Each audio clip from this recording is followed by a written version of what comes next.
Assalamualaikum guys. Okey, saya mau share kepada pengguna Pro 2 Asia yang model baru ni 2023 ke atas.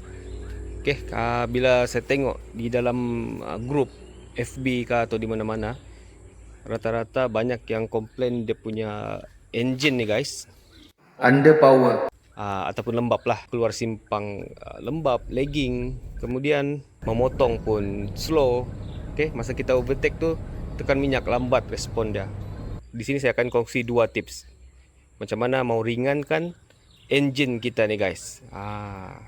Sebab ada juga yang cakap selepas dia masuk service center, dia tukar minyak, tukar CVT oil semua kan, engine dia terus berat, bukan makin ringan. Bila lepas servis makin berat. Jadi bila saya cek, sebab saya sendiri sudah buat lah, kita kena cek dua benda ni. Yang pertama, kita punya engine oil level. Okay, pastikan engine oil level ni jangan terlebih daripada sukatan dia lah.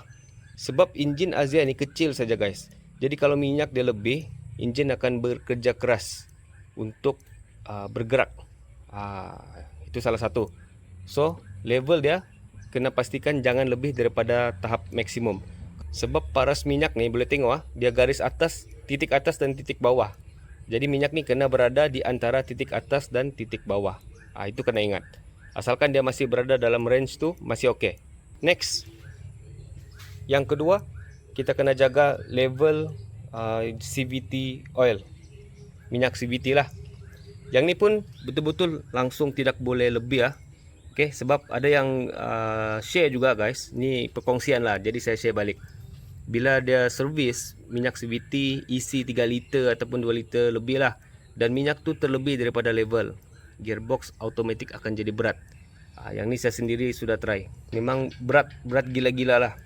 Okey, jadi apa yang kita perlu buat, kita kurangkan sedikit daripada paras maksimum. Sebab dia punya range pun sama juga, titik atas dan titik bawah. Range tu okey, jangan risau. Cuma kita kena pantau lah, bila sudah berada dalam range yang tengah-tengah bawah tu, kita kena pantau jangan dia terlebih daripada paras yang minimum. So itu saja guys, kamu cuba dulu buat dua cara ni. Kamu akan rasa perbezaan sama engine kamu. Kamu boleh bagi juga feedback kalau kamu sudah try dua step ni. Sebab ada juga next punya cara yang saya akan buat juga.